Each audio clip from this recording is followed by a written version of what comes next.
rain when Elabella arrived at the old theatre for her ballet lesson. "Come in, darling," said Madame Rosa, her teacher. "It's lovely and warm inside." Elabella changed into her ballet shoes and joined the rest of the class. "Are you wearing your ballet shoes today?" "Now, my darling," said Madame Rosa, fetching her musical box, "today we shall dance the music from Swan Lake. My Charlotte 1 and 2 girls, do you remember who the composer is for Swan Lake?" "Good job, Tchaikovsky." "That's a pretty name for a ballet," smiled Elabella. "Does it have any princesses?" "Of course," said Madame Rosa. "There is a swan princess." Inside the beautiful box, the little ballerina spun around and the magnificent music began to play. The children all imagined they were baby swans, what are they called again? Cygnets, and danced around the stage. "Will you tell us about the swan princess?" asked the children. "Well, her name was Odette," said Madame Rosa. "A wicked sorcerer turned her into a swan, and only at night was she allowed to be a princess again." "Couldn't the spell be broken?" asked Elabella. "Only with the promise of true love," said Madame Rosa. "And one night Odette met a handsome prince, but the wicked sorcerer tried to stop them from falling in love." Let's see what happens. Just then the music finished. "Goodness, time to get changed, children," called Madame Rosa. "Off we go." But Elabella stayed behind on the empty stage, all by herself. Gently she lifted the lid of Madame Rosa's box.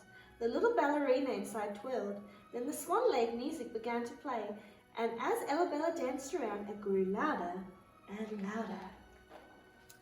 Suddenly, Elabella saw something flying down towards her.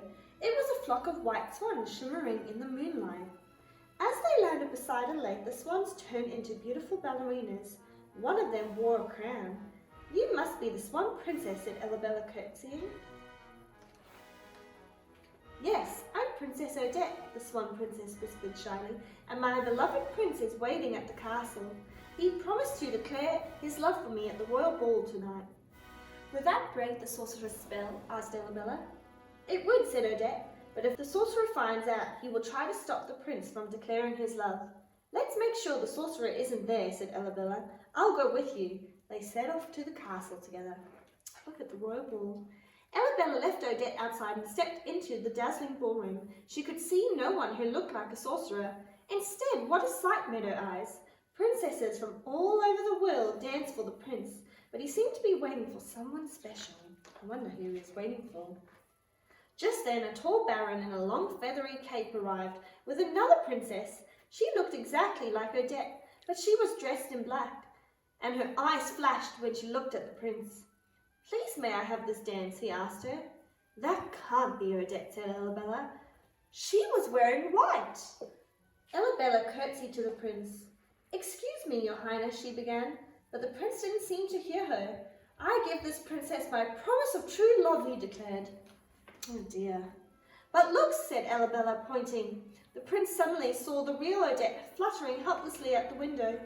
The baron began to laugh. He revealed that he was the sorcerer, and he had cast a magical spell to make his daughter, Odile, look exactly like Odette. Elabella and the prince rushed outside, but Odette had gone. They quickly ran down to the lake to search for her. They found Odette hiding in the reeds with her swan maidens. Oh dear, she's looking very sad. "You've promised your love to another," she wept. "At sunrise I will become a swan forever." "But I was tricked by the sorcerer," said the prince. "It's you I love. We must never be parted again." But just then the angry sorcerer appeared. He summoned a terrible storm to keep the prince and Odette apart. Odette leapt into the lake to escape the sorcerer's clutches. The prince fought with the sorcerer and threw him to the ground before bravely leaping after Odette. The storm cleared and the sun rose. Elabella saw Odette in the arms of the prince. Even though it was morning, she had not turned into a swan. "True love destroyed the sorcerer's magic," smiled Odette.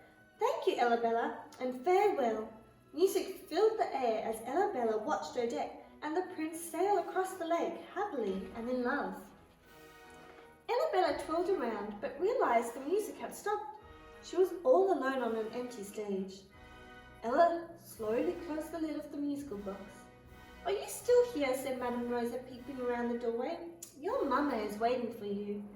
Elabella told Madame Rosa all about Odette, and her prince. It's a beautiful story, said Madame Rosa. I'm sure they lived happily ever after. Of course they did, laughed Bella.